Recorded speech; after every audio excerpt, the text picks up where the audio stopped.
اما بعد فإن خير الحديث كتاب الله وخير الهدي هدي محمد صلى الله عليه وسلم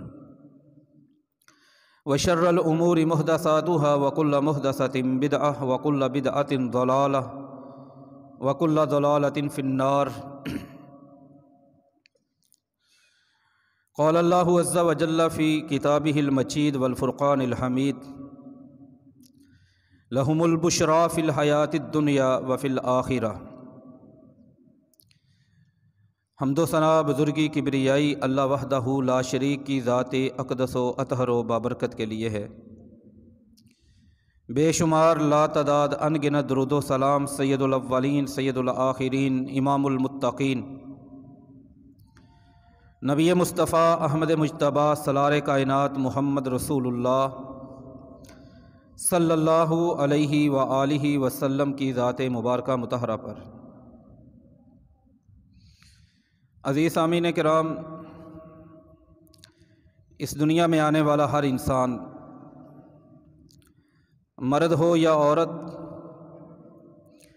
وہ اپنی کل زندگی کا تیسرا حصہ سو کے گزارتا ہے، نیند کی حالت میں گزارتا ہے. اگر کسی کی عمر 60 سال ہے تو کم از کم 20 سال اس کے نیند میں گزرتے ہیں. اور اس نیند کے بھی کچھ آداب ہیں، اس نیند کے دین اسلام کے اندر کچھ احکامات ہیں. یہ تقریباً کم از کم مقدار ہے جو ماہرین ہمیں بتاتے ہیں. اسی حوالے سے دین اسلام نیند کے آداب بھی ہمیں سمجھاتا اور بتاتا ہے. دین اسلام کی رہنمائی ہماری نیند کے حوالے سے اور نیند میں نظر آنے والے خوابوں کے حوالے سے. یہ بڑی عام اور سادہ سی چیز لگتی ہے، لیکن اللہ کے رسول صلی اللہ علیہ وآلہ وسلم کی زندگی کو پڑھیں، آپ کی نبوت کو پڑھیں،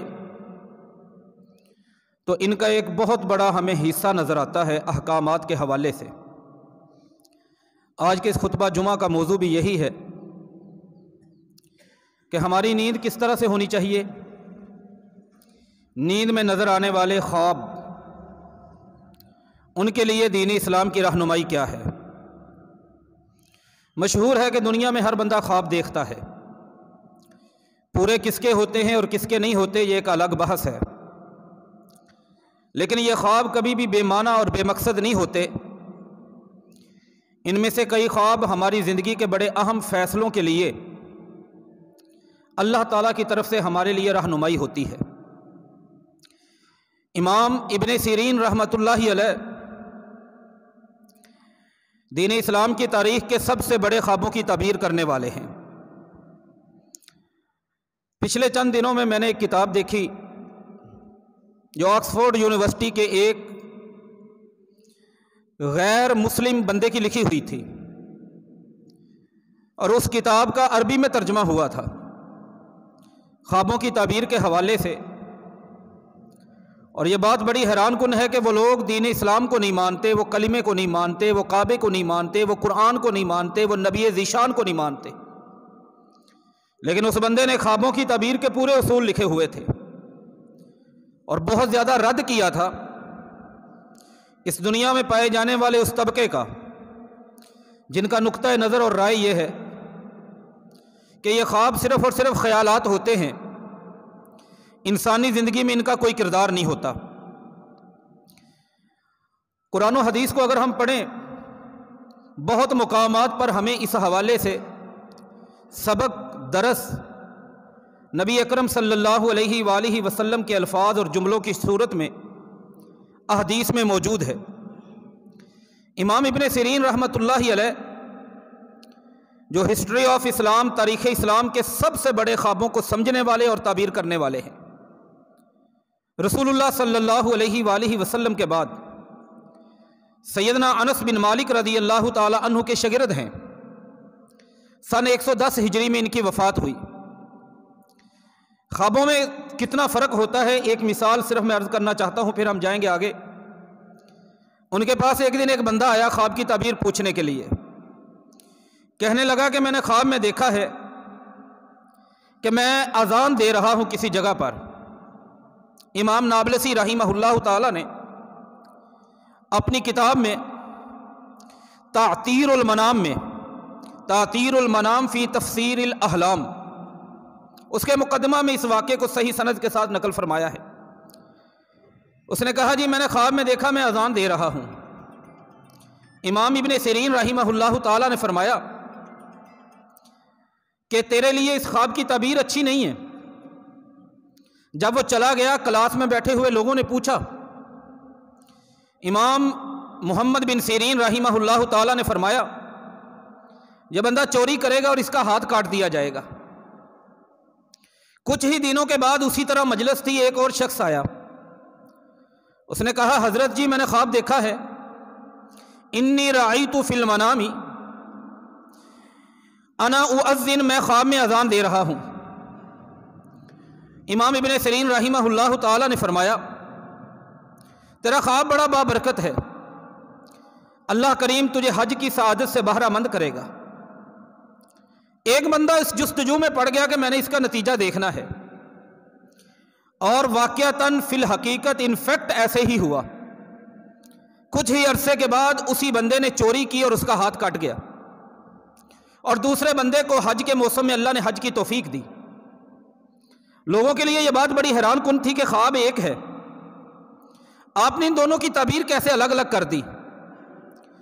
امام ابن سیرین رحمہ اللہ تعالی نے فرمایا جو پہلا بندہ ہے اس کے بارے میں جتنا میں جانتا ہوں وہ نمازی نہیں ہے، اس بندے کی زندگی میں حلال اور حرام کا کوئی فرق نہیں ہے، اس کی شخصیت، اس کے چہرے، اس کی اخلاقیات میں مجھے شر اور برائی نظر آئی۔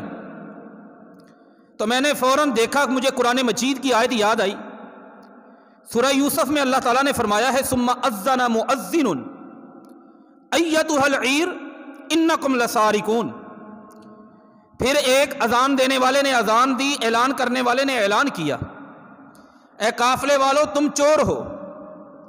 وہاں پہ لفظ مؤذن کے ساتھ چوری کا ذکر ہے، مجھے اس میں شر نظر آیا۔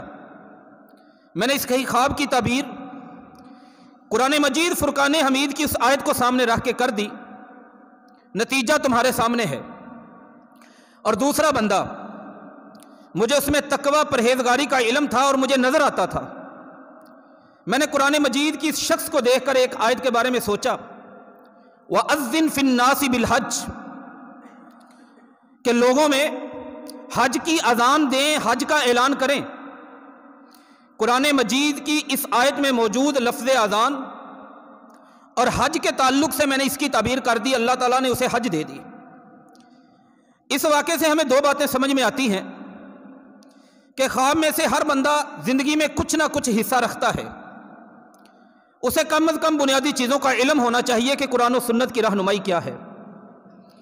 خواب سے جب بندہ اٹھتا ہے دیکھنے کے بعد، رات کو نیند میں دیکھے جانے والے خواب صرف خیال نہیں ہوتے، ہمیشہ افسانے اور کہانیاں نہیں ہوتی، ہمیشہ جھوٹ اور وہم نہیں ہوتے، بعض دفعہ ہمارے مستقبل کے لیے اس میں رہنمائیاں اور تدبیریں بھی ہوتی ہیں۔ تو کون کون سی چیزیں ہیں جو بنیادی طور پر ایک عام مسلمان کے علم میں ہونی چاہیے؟ میں نے قرآن مجید فرقان حمید کی جو آیت آپ کے سامنے پڑھی، پارہ نمبر 11 سورہ یونس آیت نمبر 64 ہے۔ جب یہ آیت نازل ہوئی لہم البشریٰ فی الحیات الدنیا، اس آیت کے پیچھے جو پس منظر ہے وہ یہ ہے الا ان اولیاء اللہ لا خوف علیہم ولا هم یحزنون، کچھ اللہ کے ولی ہیں، خبردار ان ولیوں کے بارے میں قیامت والے دن نہ انہیں کوئی غم ہوگا نہ پریشانی ہوگی، یا دنیا میں بھی غم اور پریشانی نہیں، آخرت میں بھی غم اور پریشانی نہیں۔ اگلی آیت میں اللہ نے فرمایا یہ لوگ پرہیزگاری اختیار کرنے والے ہیں۔ تیسری آیت میں اللہ کریم نے فرمایا کہ ان کے لیے لہم البشریٰ فی الحیات الدنیا، دنیا کی زندگی میں خوشخبریاں ہیں۔ اب یہ بڑا سوالیہ مقام تھا قرآن مجید کا کہ اس بات کو سمجھا جائے کہ ان کے لیے دنیا کی زندگی میں خوشخبری ہے۔ وہ دنیا کی زندگی میں خوشخبری کیا ہے؟ جامع ترمذی میں 2272 نمبر حدیث مبارکہ ہے۔ حدیث کا مفہوم یہ ہے کہ عبادہ بن صامت رضی اللہ تعالی عنہ فرماتے ہیں جب میں نے اپنے کانوں سے قرآن مجید کی یہ آیت سنی کہ اللہ کے بندوں کے لیے خوشخبریاں ہیں، تو میں فوراً سیدھا رسول اللہ صلی اللہ علیہ وآلہ وسلم کی خدمت میں حاضر ہوا۔ اللہ کے پیغمبر، اس آیت میں کہا گیا کہ تیرے دوستوں کے لیے، پرہیزگاروں کے لیے دنیا کی زندگی میں خوشخبریاں ہیں۔ میرے پلے نہیں پڑی بات، اس آیت میں خوشخبریوں کا مطلب کیا ہے، معنی کیا ہے کہ خوشخبریاں کون سی ہیں؟ میرے نبی صلی اللہ علیہ وآلہ وسلم نے فرمایا، روی المومن الصالح او تراء لہ۔ اس آیت میں دنیا کے اندر ایمان والے بندے کو خوشخبریاں ملیں گی۔ خوشخبریوں کا مطلب یہ ہے وہ اچھے خواب دیکھے گا یا اس کے بارے میں اچھے خواب کسی اور کو دکھائے جائیں گے۔ نبی صلی اللہ علیہ وآلہ وسلم نے جامع ترمذی کی دوسری حدیث میں فرمایا، حدیث کا نمبر ہے 2275 2275، آپ نے فرمایا خبردار لوگوں سن لو، ان النبوۃ قد انقطعت۔ میرے بعد، حدیث کا مفہوم یہ ہے کہ میرے بعد نبوت ختم ہو چکی ہے، اب نبوت کا چیپٹر کلوز، بند، کوئی نبی نہیں آئے گا اور۔ لیکن اسی نبوت کا 46واں حصہ وہ لوگوں کے سچے اور اچھے خواب ہیں، وہ دنیا میں باقی رہے گا۔ یہاں پہ بات ایک پیچیدہ ہے، لیکن اگر ہم غور کریں تو بات سمجھ آ جائے گی۔ ہمارے ملک میں ایک فرقہ پایا جاتا ہے قادیانی، غیر مسلموں کا ایک طبقہ، مرزائیوں کا ایک طبقہ۔ وہ اس حدیث کو دلیل بناتا ہے، وہ کہتے ہیں جی دیکھیں، اس حدیث کے اندر کہا گیا کہ نبوت ختم ہو گئی، لیکن اس کا 46واں حصہ باقی ہے، تو پتہ چلا ایک چیز کا کچھ نہ کچھ حصہ باقی ہے۔ اگر باقی ہے تو اس کا مطلب ہے کہ ہمارا غلام احمد وہ نبی ہو سکتا ہے۔ اگر آپ کسی پڑھے لکھے قادیانی کے پلے پڑ گئے، یقین کریں بڑے دلائل رکھتے ہیں وہ، اب ایک عام آدمی یہاں پہ چپ ہو جاتا ہے، بس ہو جاتی ہے، لیکن اس کا ایک معقول جواب ہمارے علم میں ہونا چاہیے۔ وہ کیا ہے؟ وہ یہ ہے کہ اذان جو شروع ہوتی ہے اللہ اکبر سے شروع ہوتی ہے، لفظ اللہ اکبر اذان کا حصہ ہے۔ اب کوئی بندہ اپنی مجلس میں بیٹھا، اپنے کمرے میں بیٹھا، اللہ اکبر کہہ دے تو ہم کیا کہیں گے کہ اس نے اذان دے دی ہے، اس نے اذان کا حصہ کہا ہے۔ ہم اس کو مؤذن نہیں کہیں گے، اس کو اذان دینے والا نہیں کہیں گے۔ اذان دینے والا کب کہیں گے؟ جب وہ مسجد میں آ کے نماز کے وقت میں اذان کہے گا۔ کسی چیز کا ایک جز، ایک حصہ، اس کا یہ مطلب نہیں ہوتا کہ وہ پوری چیز موجود ہے۔ آپ نے فرمایا نبوت ختم، کسی کو نبی نہیں بنایا جائے گا، لیکن اس نبوت کا 46واں حصہ، نبوت میں وہی اللہ کی طرف سے آتی تھی۔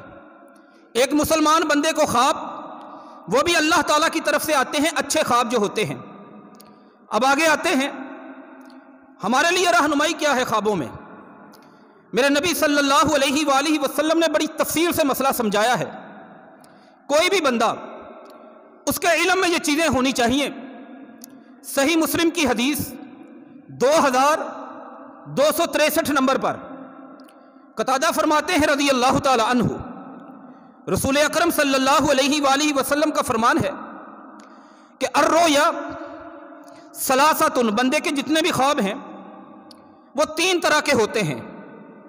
کیٹاگوریکل، درجہ بندی۔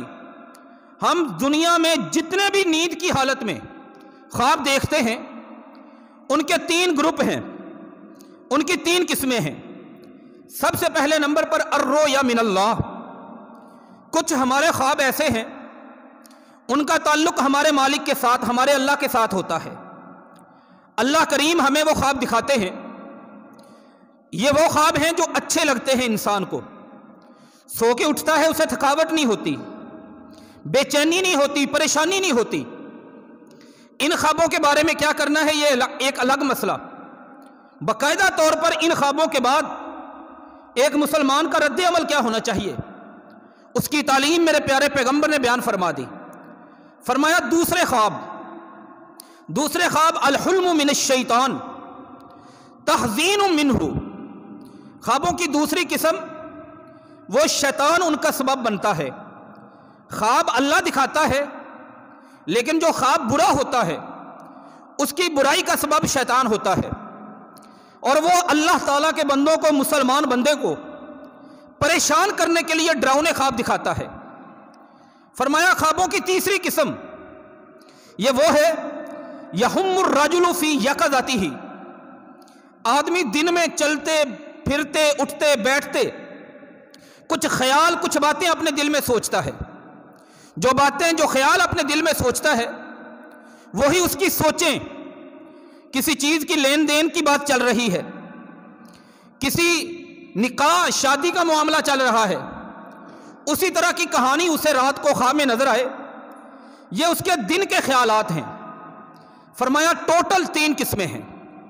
میرے نبی صلی اللہ علیہ وآلہ وسلم کی اس حدیث سے ہمیں اس بات کی سمجھ آ گئی کہ ہمارے خواب جتنے مرضی لمبے چوڑے ہوں وہ ان تینوں میں سے کسی نہ کسی درجہ بندی سے تعلق رکھتے ہیں۔ اب انسان نے کرنا کیا ہے؟ میرے نبی صلی اللہ علیہ وآلہ وسلم نے فرمایا اسی حدیث کے اندر، صحیح مسلم 2263 نمبر حدیث، فرمایا اگر خواب اچھے جو اللہ کی طرف سے ہیں، وہ خواب جب بھی کوئی بندہ دیکھے اس کی پہلی ذمہ داری یہ ہے فَلْيَحْمَدِ اللَّهَ تَعَالَى، وہ نیند سے بیدار ہونے کے بعد اپنے اللہ تعالیٰ کی حمد بیان کرے، اپنے اللہ کا شکر ادا کرے کہ اس کے اللہ تعالیٰ نے اس کے لیے خوشی کا ایک باعث، ایک سبب، ایک ذریعہ، ایک سورس اسے عطا فرمایا ہے، دلی اطمینان کا، دلی سکون کا، اس کی طبیعت کے حشاش بشاش ہونے کا۔ نمبر 2 فرمایا اگر خواب شیطان کی طرف سے ہے، کیسے پتہ چلے گا؟ جو خواب ڈراؤنا ہو، جو خواب برا ہو۔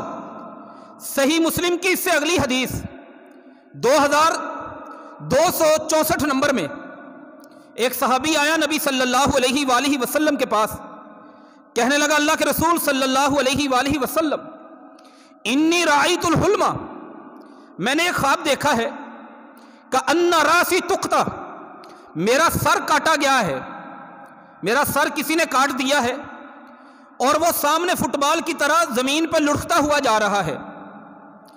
اللہ کے نبی صلی اللہ علیہ وآلہ وسلم یتدحرج، میں اس کے پیچھے پیچھے ہوں۔ اللہ کے پیغمبر کو غصہ آ گیا، ناراض ہو گئے، فرمایا ان الشیطان یلعب معک فی منامک، شیطان نے تجھے کھلونا بنایا تیری نیند میں، تیرے ساتھ شیطان نے بےہودہ مذاق کیا اور تو بھاگ کے میرے پاس آ گئے ہو، آ کے مجھے کچھ سنا رہے اور اس کی تعبیر پوچھ رہے ہو۔ میرے نبی صلی اللہ علیہ وآلہ وسلم نے فرمایا اس طرح کا ڈراؤنا اور گندا خواب میرے کسی بھی امتی کو آئے، کوئی بھی بندہ دیکھے، فلا تخبر احدا، وہ یہ اپنا خواب کسی کے سامنے بیان نہ کرے۔ ایسے ڈراؤنے اور برے خواب کا اثر لازمی طور پر انسان کی طبیعت پہ پڑتا ہے، انسان کے مزاج پہ پڑتا ہے، اس کی پریشانیوں میں اضافہ ہوتا ہے۔ لیکن اب اس کا مطلب کیا ہے کہ انسان جگہ جگہ مجلسوں کے اندر، محفلوں کے اندر، جس جگہ پہ بیٹھے اپنی یہ کہانی سنانا شروع کر دے، اس کا برا اثر اس پہ پڑے گا، شیطان اس سے راضی ہوگا، وہ اسے پریشان کرنا چاہتا تھا، کر دیا ہے۔ میرے نبی صلی اللہ علیہ وآلہ وسلم نے برے خواب کے حوالے سے، یہ پہلی تعلیم ہے، ڈراؤنا اور برا خواب۔ دوسری تعلیم فرمایا جس کو ڈراؤنا اور برا خواب آئے فَلْيَنْفُسْ وَفِي رِوَایَةٍ فَلْيَبْسُكْ وَفِي رِوَایَةٍ فَلْيَدْفُلْ، 3 لفظ آئے ہیں حدیث کے اندر، نفس، فَلْيَنْفُسْ، فَلْيَدْفُلْ، فَلْيَبْسُكْ، مطلب یہ ہے تھوڑا سا تھوک، ہلکا سا، اور باقی منہ کی ہوا، دونوں کو ملا کے ان یساری ہی، اپنی بائیں طرف جہاں پہ دل ہے، اعوذ باللہ پڑھے، تھوڑا سا تھوک اور تھوڑی سی پھونک، دونوں کو ملا کے 3 دفعہ اپنے دل کے اوپر تھتکار لے، ہلکی سی تھوک ہو، ہلکی سی پھونک ہو۔ یہ دوسرا کام، پہلا کسی کو بتانا نہیں، دوسرا سبق آپ نے یہ پڑھایا کہ اعوذ باللہ، شیطان سے پناہ مانگنی ہے۔ تیسرا کام بائیں طرف دل والی سائیڈ پہ 3 دفعہ شیطان سے پناہ، اعوذ باللہ من الشیطان الرجیم، لمبے چوڑے الفاظ نہیں آتے تو انہی کے ساتھ مانگی جا سکتی ہے۔ یا اعوذ باللہ السمیع العلیم من الشیطان الرجیم من ہمزہ ونفخہ ونفثہ۔ چوتھا کام فرمایا ڈراؤنا خواب دیکھنے کے بعد فلیتحول، وہ فوراً اپنی کروٹ، اپنی سائیڈ اپنے بستر پر سے چینج کر لے۔ 4 کام برے خواب اور ڈراؤنے خواب کے بعد۔ 5واں نبی کریم صلی اللہ علیہ وآلہ وسلم نے فرمایا فَلْيَقُمْ عَنْ مَنَامِهِ، اپنی نیند کو چھوڑ دے اور کھڑا ہو جائے۔ فَيُصَلِّيَ رَكْعَتَيْن، 2 رکعتیں ادا کرے نماز کی۔ یہ 5 کام ہیں جو ڈراؤنے خواب کے بعد ایک مسلمان کو رہنمائی دی گئی، اس کے اثر زائل ہو جائیں گے۔ اس کے آخر میں فرمایا فَإِنَّهَا لَا يَضُرُّهُ، یہ جو خواب ہے نا فَإِنَّهَا لَا تَضُرُّهُ، یہ خواب اس کو نقصان نہیں دے گا۔ وہ ڈراؤنا خواب اس کی پریشانی میں اضافہ نہیں کرے گا۔ تو خوابوں کے آداب میں سے اگر برا خواب ہے تو اس کے 5 حکم ہیں۔ پہلے نمبر پر کسی کو بتانا نہیں، یہ حدیث میں ترتیب۔ دوسرے نمبر پر شیطان سے پناہ مانگنی ہے۔ تیسرے نمبر پر دل کے اوپر بائیں طرف تھتکارنا ہے، تھوک اور پھونک کو ملا کے۔ چوتھا کام اپنی سائیڈ چینج کرنی ہے، اور 5واں کام اپنی جگہ کو چھوڑ کر وضو کر کے 2 رکعتیں ادا کر لے۔ امام نووی رحمۃ اللہ علیہ نے بڑی کمال کی ایک بات لکھی، وہ کہتے ہیں میں سمجھتا ہوں اگر آدمی اٹھ کے 2 رکعتیں پڑھ لے وضو کر کے، سارے کام اس میں آ جائیں گے، منہ کی کلی بھی ہو جائے گی، اذکار بھی ہو جائیں گے، اور شیطان سے پناہ بھی آ جائے گی۔ جب نماز کے اندر وہ پڑھے گا، تعوذ پڑھے گا، سارے کام بھی جمع ہو سکتے ہیں، ان میں سے پہلے کام بھی کیے جا سکتے ہیں۔ یہ برے خواب کے۔ اچھے خواب کا ایک اصول تو آپ نے یہ بتایا کہ فَلْيَحْمَدِ اللَّهَ تَعَالَى، اچھا خواب دیکھنے کے بعد وہ اللہ تعالیٰ کی حمد بیان کرے، اللہ تعالیٰ کی تعریف بیان کرے۔ کئی لوگ یہ سمجھتے ہیں یہ کوئی اتنی اہمیت کا مسئلہ نہیں۔ قرآن مجید فرقان حمید کو دیکھیں، ایک لمبا سلسلہ خوابوں کا آپ کو ملے گا۔ نبی کریم صلی اللہ علیہ وآلہ وسلم کے صرف صحیح بخاری کے اندر میں ایک طالب علم کی حیثیت سے جو سمجھ پایا 13 خوابوں کا ذکر ہے۔ 13 خواب میرے نبی صلی اللہ علیہ وآلہ وسلم نے فرمایا آغاز میں مجھ پر وحی نہیں آئی تھی، مجھے رات کو خواب نظر آتے، صبح مجھے ان کی تعبیر نظر آتی۔ دوسرا خواب صحیح بخاری میں نبی کریم صلی اللہ علیہ وآلہ وسلم ام حرام بنت ملحان رضی اللہ تعالیٰ عنہ کے گھر میں سوئے ہوئے تھے۔ استيقظ رسول اللہ صلی اللہ علیہ وسلم وهو يضحك، آپ ہنس رہے تھے، نیند سے اٹھے۔ ام حرام نے پوچھا اللہ کے رسول صلی اللہ علیہ وسلم، حدیث کا نمبر 2800، ما يضحك، کس چیز نے آپ کو مسکرایا؟ آپ مسکرا رہے ہیں، ہنس رہے ہیں۔ فرمایا ام حرام میں ابھی سویا تھا، میں نے خواب دیکھا ہے۔ اللہ کے رسول کون سا خواب دیکھا ہے؟ فرمایا اناس من امتی، میں نے خواب دیکھا کہ میری امت اس میں سے کئی لوگ یرقبون فی البحر، وہ سمندر میں سفر کر رہے ہیں، اور اس طرح سفر کر رہے ہیں سرسبز سمندر میں جس طرح الملوک علی الاسرتی، بادشاہ تختوں پر بیٹھے ہوتے ہیں۔ میں ان کو دیکھ کے مسکرایا ہوں۔ میرے نبی صلی اللہ علیہ وآلہ وسلم کا خواب سن کر ام حرام رضی اللہ تعالیٰ عنہ نے کہا آقا میرے لیے دعا کریں، مجھے بھی اللہ تعالیٰ ان کے ساتھ ملا دے۔ آپ نے فدعا لہا، دعا کی اور سو گئے۔ دوبارہ بیدار ہوئے، کہا وہی خواب میں نے دوبارہ دیکھا ہے، اللہ کے رسول میرے لیے دعا ہو جائے۔ کر دی دعا، پھر سو گئے۔ تیسری مرتبہ نبی صلی اللہ علیہ وسلم نے پھر وہی خواب دیکھا، پھر دعا کی۔ فرمایا یہ میری امت کے وہ لوگ ہیں جو سمندری راستے سے کافروں کے ساتھ غزوہ کریں گے، لڑائی کریں گے۔ ام حرام رضی اللہ تعالی عنہا نے دعا کروا لی، ان کے لیے جنت کی بشارت تھی، ان کے لیے آخرت کی کامیابی تھی، اور ان کے لیے شہادت کی دعائیں تھیں۔ نبی کریم صلی اللہ علیہ وآلہ وسلم نے دعا کر دی ان کے لیے۔ سیدنا امیر معاویہ رضی اللہ تعالی عنہ کے دور میں باقاعدہ طور پر فرسٹ ٹائم، پہلی مرتبہ جب مسلمانوں نے اہل روم کی طرف ان پر حملہ کیا سمندر کے راستے سے، وہ بھی ساتھ تھی، واپس آئیں، ان کی سواری ان کے قریب کی گئی، وہ سواری پہ سوار ہوئیں، سواری نے ان کو گرا دیا، وہیں پر ان کی وفات ہو گئی، شہادت اللہ تعالیٰ نے عطا فرما دی۔ نبی صلی اللہ علیہ وآلہ وسلم کا خواب، صحیح بخاری میں ایک اور خواب ہے۔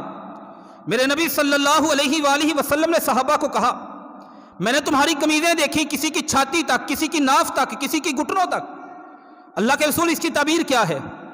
فرمایا اس کی تعبیر جس کی جتنی قمیض اس کے پاس اتنا ہی دین کا علم۔ پھر میرے نبی صلی اللہ علیہ وآلہ وسلم نے فرمایا، اے عائشہ رضی اللہ تعالیٰ عنہ، میں نے خواب دیکھا تو اس سے شادی ہونے سے پہلے تیری تصویر ایک ریشم کے کپڑے کے ٹکڑے میں مجھے دکھائی گئی۔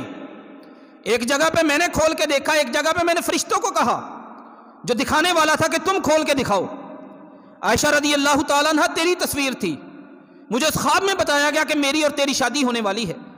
یہ سارے خواب ہیں، اللہ کے رسول صلی اللہ علیہ وآلہ وسلم نے خواب دیکھا۔ امام بخاری رحمۃ اللہ علیہ نے ایک پوری کتاب ترتیب دی، اس میں آداب ہیں، اس میں رہنمائیاں ہیں۔ آپ کو خواب میں لے گئے، آپ نے ان کی تعبیر آ کے سارے واقعات بتائے۔ نبی اکرم صلی اللہ علیہ وآلہ وسلم کا صحیح بخاری میں ایک اور خواب جو بڑا تفصیلی ہے، آپ صلی اللہ علیہ وآلہ وسلم فجر کی نماز کے بعد باقاعدہ ایک نشست کیا کرتے، کبھی کبھی لوگوں سے پوچھتے کوئی ہے تم میں سے جس نے رات کو خواب دیکھا ہو؟ قرآن مجید میں کھولیں، یوسف علیہ السلام چھوٹے سے بچے خواب دیکھتے ہیں، ان کے والد ان کو خواب کے بارے میں رہنمائی، پھر آخر میں اس خواب کی تعبیر کا ذکر ہے۔ ابراہیم علیہ السلام بیٹے کے گلے پہ چھری رکھ دیتے ہیں، پیچھے بنیاد کیا ہے؟ یا بنی انی ارا فی المنام انی اذبحک فانظر ماذا تری، قرآن مجید میں آیت اترتی ہے۔ تو یہ ہماری زندگی کا تیسرا حصہ جو نیند میں گزرتا ہے، اور نیند میں آنے والی چیزیں، اسلام ایک آفاقی اور وفاقی دین ہے، ایک عالمگیر دین ہے۔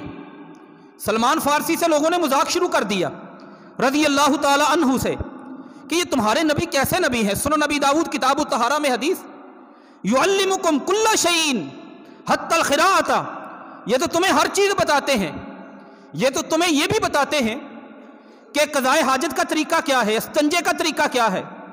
اب کوئی میرے جیسا کمزور ایمان والا ہوتا کنفیوز ہو جاتا وہاں پہ کہ یہ مجھے مذاق کر رہے ہیں، مجھے پہ ہوٹنگ کر رہے ہیں، میرے نبی کے بارے میں باتیں کر رہے ہیں۔ لیکن سلمان فارسی رضی اللہ تعالی عنہ سینہ چوڑا ہو گیا، ڈٹ کے کھڑے ہو گئے، کہا ہاں ہمارے اللہ نے ہمیں ایسا نبی دیا ہے جس نبی نے ہمیں ایک ایک چیز دنیا کی، دین کی، جو دین کے ساتھ تعلق رکھتی ہے اسے سمجھایا ہے، پڑھایا ہے۔ ہمارے نبی نے ہمیں یہ بھی بتایا ہے ہم استنجا کریں تو 3 سے کم پتھر نہ استعمال کریں۔ ہمارے نبی نے ہمیں یہ بھی بتایا ہے اللہ نستقبل القبلہ، ہم قبلہ کی طرف منہ نہ کریں۔ ہاں قضاء حاجت میں ہمارے نبی نے ہمیں یہ بھی سمجھایا ہے کہ ہم دائیں ہاتھ کے ساتھ استنجا نہ کریں، فخریہ انداز سے۔ وہ جو اعتراض اٹھانے والے تھے ان کے سر جھک گئے، شرمندہ کرنے والے خود شرمندہ ہو گئے۔ تو ہمیں پیارے پیغمبر محمد صلی اللہ علیہ وآلہ وسلم، ان کی صورت میں اللہ کریم نے ایسے رسول، ایسے نبی کی امت میں رکھا ہے، ہر معاملے میں رہنمائی۔ یہ تو برے خوابوں کے آداب، اچھے خوابوں کے آداب کیا ہیں؟ پہلا ادب کہ فَلْيَحْمَدِ اللَّهَ، اچھا خواب اللہ کا شکر کریں، اللہ تعالیٰ کی حمد بیان کریں۔ دوسرا ادب میرے نبی صلی اللہ علیہ وآلہ وسلم نے فرمایا لا يقصها، وہ اپنے اچھے خواب کو بیان نہ کرے، الا مگر اس بندے سے یحبہ، جس بندے کا اور اس کا تعلق اچھا ہے، پیار محبت والا ہے، حسد بغض والا نہیں، کینے والا نہیں، لڑائی والا نہیں۔ اچھا خواب نیک آدمی کو بیان کرے۔ جامع ترمذی میں 2291 نمبر حدیث میں اچھے خواب کا ایک اصول فرمایا لا تحدث الا لبیبا او حبیبا، اچھا خواب جب بھی بیان کرنا ہے عقل مند بندے کو بیان کرو۔ میرے نبی صلی اللہ علیہ وآلہ وسلم نے فرمایا اور محبت ہے جس سے تمہاری اور اس کی ریلیشن شپ پیار محبت والی ہے، خلوص والی ہے، اچھائی والی ہے، خیر خواہی والی ہے، اس سے یہ خواب بیان کریں۔ میرے نبی صلی اللہ علیہ وآلہ وسلم کا حکم یہ دوسرا، یہی چیز ہمیں قرآن نے سمجھائی۔ وہ چھوٹا سا معصوم سا خوبصورت سا بچہ یوسف ابن یعقوب علیہ السلام جب خواب دیکھا نا، اپنے ابا جی کو کہا یا اباتی، اے میرے ابا جان، آگے جا کے کہا انی رأیت 11 کوکبا، والشمس والقمر رأيتهم لي ساجدين۔ ابا حضور میں نے خواب دیکھا کہ مجھے 11 ستارے چاند اور سورج سجدہ کر رہے ہیں، تو فوراً باپ محبت بھی کرتے تھے، باپ دین کا علم بھی رکھتے تھے، پہلی بات اپنے بیٹے سے کیا کی؟ یا بنی لا تقصص رؤیاک علی اخوتک فیقید لک قیدا۔ میرے بچے یہ خواب اپنے بھائیوں کو نہ بتانا۔ کیوں؟ تیرے اور تیرے بھائیوں کے درمیان پیار نہیں ہے، تیرے اور تیرے بھائیوں کے درمیان تعلق اچھا نہیں ہے، محبت نہیں ہے۔ اگر تو نے خواب بیان کر دیا وہ تجھے نقصان پہنچائیں گے، فیقید لک قیدا، وہ کوئی چال چل لیں گے تیرے خلاف، وہ کوئی خفیہ تدبیر کریں گے تجھے نقصان پہنچانے کے لیے۔ نہیں بیان کرنا۔ اچھے خواب کا پہلا اصول اللہ کا شکر، اچھے خواب کا سیکنڈ اصول کہ اللہ کے شکر کے بعد بیان اسے کرنا ہے، بتانا اسے ہے۔ جس بندے کو آپ، جس بندے سے محبت، جو بندہ آپ سے محبت کرتا ہے، جس بندے کو اللہ نے دین کا علم عطا فرمایا ہے، جو بندہ خیر خواہ ہے۔ اور اگلی بات خوابوں کے حوالے سے یہاں پہ ایک بڑا تبصرہ اور بڑی کہانی، اللہ معاف فرمائے، اس ہر 5ویں بندے کو آپ ٹٹول کے دیکھ لیں، اسے خواب میں یا تو نبی صلی اللہ علیہ وسلم ملے ہوئے ہیں، اور کئی اس سے بھی آگے جا کے کہتے ہیں مجھے اللہ تعالیٰ کی زیارت ہوئی خواب میں۔ اب یہ بھی بڑا پرسیپشن ہے، اس میں بڑا تاثر پایا جاتا ہے۔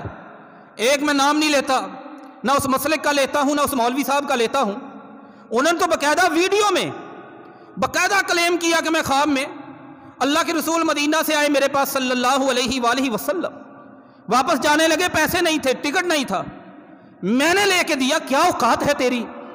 تو اللہ کے پیغمبر کو ٹکٹ لے کے دے گا، میرے نبی محمد صلی اللہ علیہ وآلہ وسلم۔ جب پھر تھوڑا سا کچھ سالوں بعد عقل کے حوالے سے کچھ سگنل آئے اس مولوی صاحب کے، پھر ان کے نوجوانوں کو بھیجا گیا مارکیٹوں سے کیسٹیں غائب کرو، لوگ اعتراض کرتے ہیں۔ اب یہ صرف اور صرف دنیا داری چمکانے کے لیے، بھائی جس بندے کو اللہ کے نبی صلی اللہ علیہ وآلہ وسلم کی زیارت ہو، پہلے نمبر پر میں ایک عقلی بات کرنے لگا ہوں، اور یہ بات قابل توجہ ہے۔ ایک آدمی اسے اللہ کے رسول کی زیارت ہو جائے، وہ بندہ نیک ہے، اس نیکی کی بنیاد پہ اللہ کریم نے اپنے نبی کی اسے زیارت کروا دی۔ میرا نہیں خیال کہ وہ نیک اور تقوی والا بندہ اسے اس چیز کو وہ لوگوں میں بیان کرے گا۔ یہ صرف وہی بندہ بیان کرے گا جو پروٹوکول چاہتا ہے، جو اپنی خود نمائی چاہتا ہے، اپنا قد بڑھانا چاہتا ہے، دنیا کی کوئی چیز وہ اسے حاصل کرنا چاہتا ہے۔ اس بات میں کوئی شک نہیں۔ صحیح مسلم میں 2278 نمبر حدیث، پیارے آقا محمد صلی اللہ علیہ وآلہ وسلم نے فرمایا، من رآنی فی المنام فقد رآنی، جس نے خواب میں مجھے دیکھا اس نے مجھے ہی دیکھا ہے۔ فإن الشیطان لا يتمثل بی، اس لیے کہ شیطان میری شکل و صورت اختیار نہیں کر سکتا، شیطان کبھی میری مشابہت، اور جو سمجھتا ہے مجھے خواب میں اللہ کے رسول کی زیارت ہوئی صلی اللہ علیہ وآلہ وسلم، اس کی عادتیں بھی زیارت والی ہوں، نبیوں کی زیارت والی، اس کا عقیدہ بھی نبیوں کی زیارت والا ہو، اس کا طریقہ بھی نبیوں کی زیارت والا ہو، ممکن ہے ہو، لیکن اس کا طریقہ کیا ہے؟ اب یہ کیسے پتا؟ ایک صحابی اس نے اپنی زندگی میں میرے آقا کو دیکھا محمد صلی اللہ علیہ وآلہ وسلم، اب اسے خواب میں محمد رسول اللہ کی زیارت ہوئی، کوئی مسئلہ نہیں ہے، کوئی پرابلم نہیں ہے، کوئی فرق نہیں ہے، کوئی حرج نہیں ہے، کوئی شک نہیں ہے، کوئی ڈاؤٹ نہیں ہے کہ وہ بندہ کسی قسم کا شک کرے۔ اس صحابی نے دیکھا ہے، وہ پہچان لے گا یہ میرے پیغمبر ہیں۔ اب میں تو 1400 سال بعد اس جگہ پہ ہوں، مجھے کیسے پتا چلے گا کہ میرے خواب میں نظر آنے والا خوبصورت چہرہ کسی بزرگ کا وہ میرے نبی محمد صلی اللہ علیہ وآلہ وسلم ہی ہے؟ فرض کریں 2 منٹ کے لیے مان لیجئے کہ مجھے خواب نظر آ گیا، تو مجھے کیسے پتا چلے گا؟ اس کا ایک ہی طریقہ ہے، صحیح احادیث کے اندر میرے نبی محمد صلی اللہ علیہ وآلہ وسلم ان کا حلیہ پڑھا جائے، آپ صلی اللہ علیہ وآلہ وسلم کا چہرہ، آپ کے بال، آپ کے کان مبارک، آپ کے دانت مبارک، آپ کی داڑھی مبارک، آپ کی رنگت مبارک، آپ کا قد مبارک، آپ کا سینہ مبارک۔ امام ترمذی رحمہ اللہ تعالیٰ کی کتاب شمائل ایک ایک چیز کو ڈسکس کیا، ایک حدیث سے نہیں، کئی حدیثیں لا کے ان میں دیکھا جائے کہ جو شخصیت میں نے دیکھی کیا وہی چیزیں ہیں، ورنہ کلیم نہ کیا جائے، دعویٰ نہ کیا جائے، عین ممکن ہے کسی اور کو دیکھا ہو۔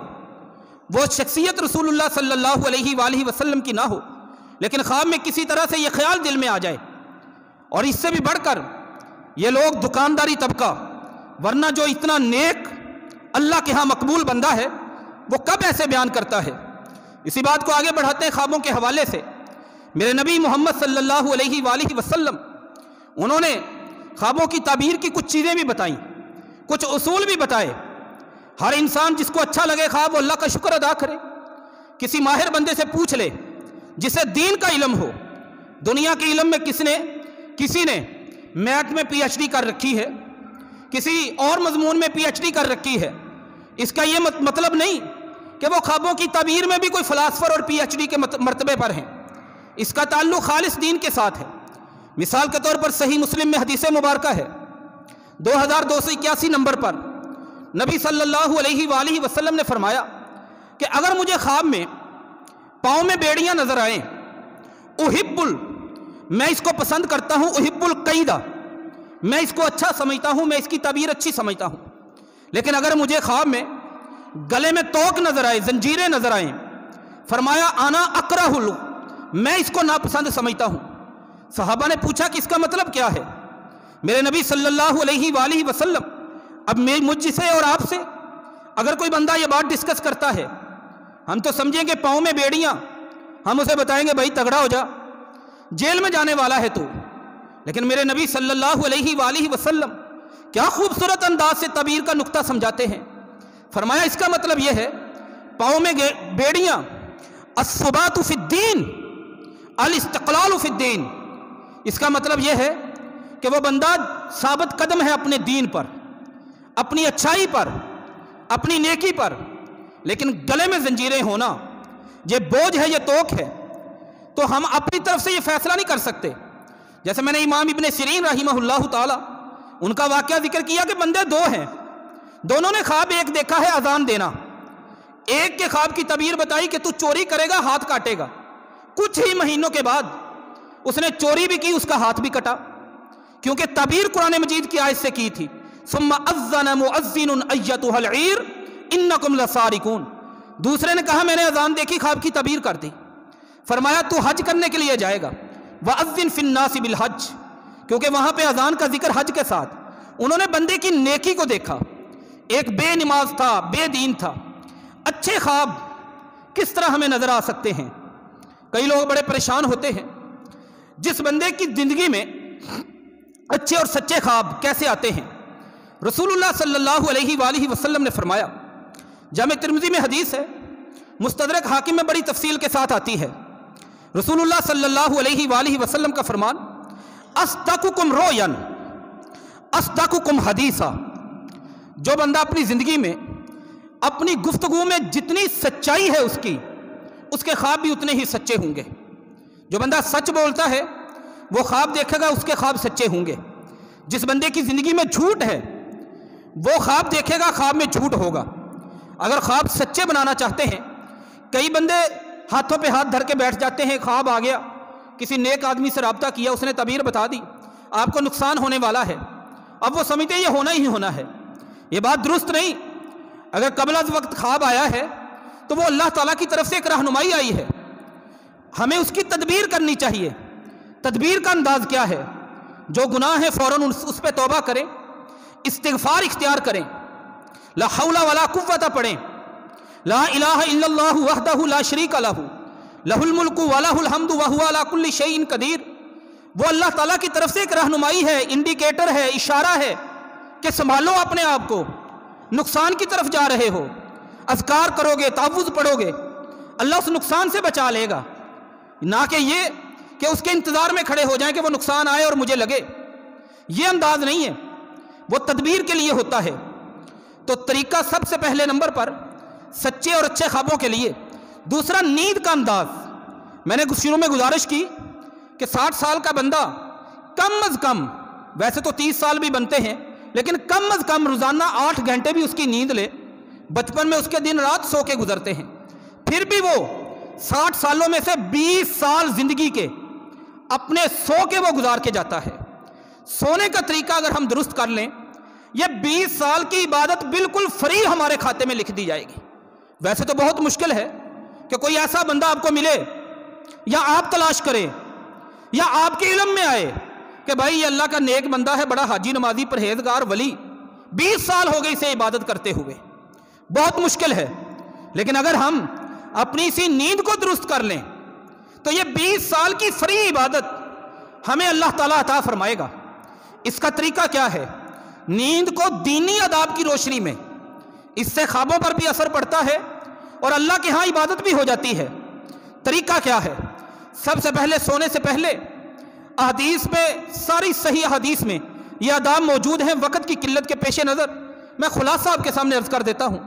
سب سے پہلے اپنے بستر پر آئیں، اپنے بستر کو جھاڑیں، نمبر 1۔ پھر وضو کریں، وضو کرنے کے بعد اپنے بستر پہ بیٹھ جائیں، 3 دفعہ سورہ اخلاص، 3 دفعہ سورہ فلق، 3 دفعہ سورہ ناس اپنے ہاتھوں پہ پھونک کر تھوک کے ساتھ ہلکا سا پورے بدن پر 3 مرتبہ اپنے ہاتھ پھیریں۔ اس کے بعد اپنی دائیں کروٹ کے بال یا پھر اذکار کر لیں، جتنے مسنون اذکار ہیں۔ بس ایک دعا نہیں، الحمدللہ اللہم بسمک اموت واحیا، بس ایک دعا ہم نے کو کم از کم 10-11 بڑی شاندار اور خوبصورت دعائیں رسول اللہ صلی اللہ علیہ وآلہ وسلم سے ثابت ہیں۔ ان کو چھوٹی کتاب حصن المسلم میں مل جاتی ہیں، باقی کتابوں میں مل جاتی ہیں، یا اذکار النوم کے نام سے گوگل پہ ریسرچ کر کے آپ وہ ساری دعائیں چند دن پڑھیں گے، اللہ آپ کو یاد کروا دے گا۔ جتنی دعائیں آسان ہوں وہ پڑھیں، جو صورتیں مسنون ہیں، سورہ سجدہ، سورہ ملک وغیرہ وہ پڑھیں۔ اس کے بعد نبی کریم صلی اللہ علیہ وآلہ وسلم کا سونے کا انداز، اپنے دائیں پہلو کو نیچے کریں، اپنے ہاتھ کو اپنے منہ کے نیچے رکھیں اور سو جائیں۔ اور اس پہ شاندار ایک میں نے انگریز اسکالر ڈاکٹر کی تحقیق پڑھی اور حیران رہ گیا کہ 1400 سال پہلے جو اللہ نے ہمیں سسٹم دیا، سسٹم زندگی گزارنے کا دینی اسلام میں، وہ کیسا کمال سسٹم ہے۔ انہوں نے کہا سب سے زیادہ بلڈ پریشر، سب سے زیادہ ہارٹ اٹیک اور سب سے زیادہ فالج ان لوگوں کو ہوتا ہے جو سوتے ہوئے الٹا لیٹ کے سوتے ہیں، منہ نیچے کر کے، یا اپنی بائیں کروٹ دل والی سائڈ نیچے کر کے سوتے ہیں، سب سے زیادہ ان کو خطرہ ہوتا ہے۔ وجہ کیا ہے؟ انہوں نے کئی ایک وجوہات لکھی، لیکن موٹی موٹی سی باتیں وہ کہتے ہیں دل پہ دباؤ آتا ہے، نیچے سے جگہ کی ہیٹ تپش ہوتی ہے، اوپر سے دل کا جسم کا دباؤ ہوتا ہے، دل پراپر کام نہیں کر پاتا، اس کا پورے جسم میں خون کو پمپ کرنا، واپس لینا، اس کے روٹین پر اس پہ بوجھ پڑتا ہے، دل میں کمزوری آتی ہے۔ بالخصوص یہ ساری چیزیں انہوں نے ایک ایک، سب سے خوبصورت یہ طریقہ ہے۔ اس دیوانے کو کیا پتا کہ محمد رسول اللہ صلی اللہ علیہ وآلہ وسلم سونے کا یہ انداز اور پیٹرن آج سے 1400 سال پہلے ہمارے لیے اس دنیا میں چھوڑ گئے تھے۔ یہ اتنا شاندار طریقہ ہے۔ انسان کی نیند، انسان کی ریسٹ سب سے زیادہ اسی انداز میں اس کے جسم کو ملتی ہے، سونے کا یہ انداز۔ اور رات کو سوتے ہوئے، پچھلے خطبہ جمعہ میں نے عرض کی تھی وہ حدیث کہ نبی کریم صلی اللہ علیہ وآلہ وسلم نے فرمایا کہ جب کوئی بندہ اذا اتی علی فراشہ، اپنے بستر پر آتا ہے اور لیٹ کر سچی نیت کرتا ہے کہ وہ رات کو اٹھ کے تہجد پڑھے گا، لیکن اس سوچ کے ساتھ سونے والا کسی وجہ سے رات کو اٹھ نہیں پاتا، اللہ تعالیٰ اس کی پوری رات کا جو ثواب ہے، تہجد کا ثواب اس کے کھاتے میں لکھوا دیتا ہے۔ 20 سال فری عبادت ہمیں مل سکتی ہے۔ اور بات آ رہی تھی، یہی نیند جب مسنون طریقے سے ہم سوئیں گے، ڈراؤنے اور شیطانی خوابوں سے بچیں گے، اچھے اور سچے خواب، ان کے ساتھ ہمارا تعلق گہرا ہو جائے گا۔ اور یہ انسان کے بڑے بڑے پرابلمز، بڑے بڑے مسائل، چونکہ یہ خواب وحی کا 46واں حصہ ہے، نبوت کا 46واں حصہ ہے، اور اس پر جو شبہ ہے مرزائیوں کا، قادیانیوں کا، یا غلام احمد قادیانی کا، وہ میں عرض کر چکا ہوں۔ اس کے حوالے سے یہ اللہ تعالیٰ کی طرف سے بڑی بڑی خوشخبری آتی ہے۔ ایک خواب میں ایک صحابی کا، اس حوالے سے میں عرض کرتا ہوں کیسا شاندار اللہ تعالیٰ نے ان کا معاملہ کیا۔ الاستیعاب صحابہ کی زندگیوں پر کتاب ہے، جلد نمبر 2 صفحہ نمبر 220 پہ ابو مسلم الخراسانی کی سند سے یہ واقعہ وہاں پہ موجود ہے۔ ثابت بن قیس بن شماس رضی اللہ تعالی عنہ، نبی کریم صلی اللہ علیہ وآلہ وسلم کے بڑے لاڈلے اور پیارے صحابی سے، آواز قدرتی طور پر گلا ان کا ماشاءاللہ بہت اچھا تھا، آواز ان کی بلند تھی، گفتگو کرتے، خطیب بھی بڑے شاندار اور کمال کے تھے، گفتگو کرتے آواز بلند ہو جاتی۔ قرآن مجید میں آیت اتری، یا ایھا الذین آمنوا لا ترفعوا اصواتکم فوق صوت النبی ولا تجہروا لہ بالقول کجہر بعضکم لبعض ان تحبط اعمالکم وانتم لا تشعرون۔ پارہ نمبر 26 سورہ حجرات۔ اے ایمان والو، پیغمبر کی آواز سے اپنی آواز کو بلند نہ کرو۔ ڈر گئے، کانپ گئے، اپنے گھر میں جا کے بیٹھ گئے، کچھ دن مسجد میں نہ آئے، لوگوں کو ملے نہ۔ نبی صلی اللہ علیہ وآلہ وسلم نے پتہ کروایا، کہا اللہ کے نبی صلی اللہ علیہ وآلہ وسلم میری آواز آنا رفیع الصوت، آواز بلند ہے میری، اور قرآن نے یہ حکم کیا، مجھے ڈر لگا آپ کی مجلس میں میری آواز نہ بلند ہو جائے۔ آپ نے اسے حوصلہ دیا، تسلی دی۔ میرے نبی صلی اللہ علیہ وآلہ وسلم کا یہ صحابی جنگ یمامہ میں گیا لڑنے کے لیے، یہ تھے، اور سالم مولا حذیفہ، یہ دونوں رضی اللہ تعالی عنہما، انہوں نے سوچا یہ بے ایمان مسلمہ کذاب بدماشی کرتا ہے، نبی ہونے کا اعلان کرتا ہے، اس سے لڑائی ایسے نہیں کوئی نئے طریقے سے کرتے ہیں۔ دونوں نے کمانڈو ایکشن کیا، فحفرا من الارض، دونوں نے ان کے لشکر کے قریب جا کے رات کو مورچے بنا لیے، دونوں ساتھی ان مورچوں میں چلے گئے، ان کے لشکر کے بالکل قریب، اور اپنا سامان سارا، تیر، تلوار، نیزے، سب کچھ وہاں پہ رکھ لیا۔ کہا یہاں سے ان کے قریب ہو کر ان پر حملے کریں گے۔ لڑائی اگلے دن شروع ہوئی، رات کی تاریکی کے بعد صبح کے اجالے میں لڑنا شروع کر دیا، حملے کرتے رہے۔ فقد قتلا، دونوں کو اللہ تعالیٰ نے شہادت کا مرتبہ عطا فرما دیا۔ ثابت بن قیس رضی اللہ تعالی عنہ بڑے شاندار طریقے سے جوانوں کی طرح، دلیروں کی طرح لڑتے ہوئے مسلمہ کذاب، ختم نبوت پہ ڈاکہ ڈالنے والے بد نصیب، بد لعین، اس سے لڑتے ہوئے اپنی جان اللہ کے سپرد کی۔ رات کو جب صحابہ سوئے، ایک صحابی کو خواب میں ثابت بن قیس رضی اللہ تعالی عنہ کی ملاقات ہوئی، وہ ملے۔ ثابت بن قیس نے کہا بھائی میری تجھے پتہ ہے کہ میری درعی نفیس، بڑی عمدہ، بڑی قیمتی تھی۔ کہا میں جانتا ہوں۔ کہنے لگے میری شہادت کے بعد میرے سامان میں تمہیں وہ زرہ نہیں ملی۔ وہ صحابی کہنے لگا نہیں ملی۔ کہنے لگے میرے اس خواب کو کہیں ایک عام خواب، اپنے اس خواب کو عام خواب نہ سمجھنا، اس کو خیال نہ سمجھ لینا، جو میں تمہیں تیری اس نیند میں بتانے والا ہوں، ساری چیزوں کو سننا، سمجھنا اور اسی کے مطابق کرنا۔ صبح جب اٹھو گے تو لشکر کے اقصل جیش، جہاں پہ لشکر کا آخری کنارہ ہے، وہاں پہ جانا۔ وہاں پہ فَإِذَا أَنْتَ بِرَجُلٍ، تیرے سامنے اچانک ایک آدمی آئے گا، وہاں پہ دیکھنا فَرَسُهُ، اس کا گھوڑا یستنُ فی طِوَالِهِ، ایک لمبی رسی میں بندھا ہوا ہے، وہ اس کی پہچان ہے۔ اسی کے پاس دیکھنا جو تجھے سالن پکانے والا ایک برتن نظر آئے گا، اس کے ساتھ ہی کپڑے کے نیچے میری وہ بڑی قیمتی زرہ پڑی ہوگی، وہ اٹھا کے لشکر کے امیر خالد بن ولید رضی اللہ تعالی عنہ ان کو دے دینا۔ اور جب مدینہ واپس جاؤ، جا کے ابو بکر صدیق رضی اللہ تعالیٰ عنہ سے ملاقات کرنا، اور ابو بکر صدیق رضی اللہ تعالیٰ عنہ کو بتانا کہ ثابت بن قیس پر فلاں فلاں بندے کا قرض ہے، یا اپنی طرف سے ادا کر دیں یا کسی نہ کسی طرح انتظام کریں۔ تیسرا کام، میرا ایک غلام ہے، اگر قرض ادا ہو جائے تو انہیں بتانا کہ میرا وہ غلام آزاد کر دیں، لیکن قرض کا انتظام نہ ہو، میرا غلام فروخت کر کے پھر وہ قرض کی ادائیگی کر دیں۔ وہ بندہ بیدار ہوا، خالد بن ولید رضی اللہ تعالی عنہ کو ساتھ لے کے جب وہاں پہ گیا، جا کے دیکھا واقعتاً اس کپڑے کے نیچے وہ زرہ پڑی ہوئی تھی۔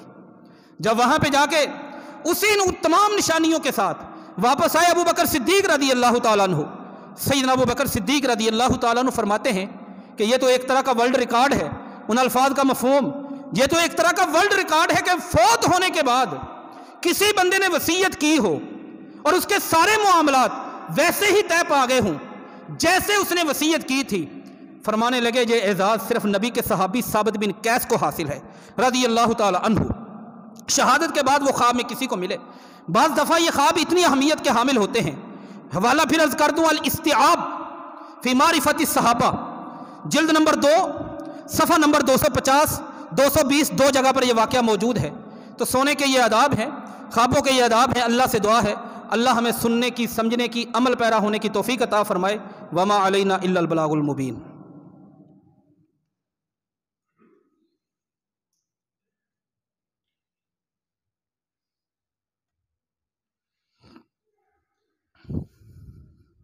ان الحمد للہ نحمدہ ونستعینہ ونستغفرہ ونعوذ باللہ من شرور انفسنا ومن سیئات اعمالنا من یہدہ اللہ فلا مضل لہ ومن یضلل فلا ہادی لہ واشہد ان لا الہ الا اللہ واشہد ان محمدا عبدہ ورسولہ اما بعد فإن خیر الحدیث کتاب اللہ وخیر الہدی ہدی محمد صلی اللہ علیہ وسلم وشر الامور محدثاتها وكل محدثة بدعة وكل بدعة ضلالة وكل ضلالة في النار۔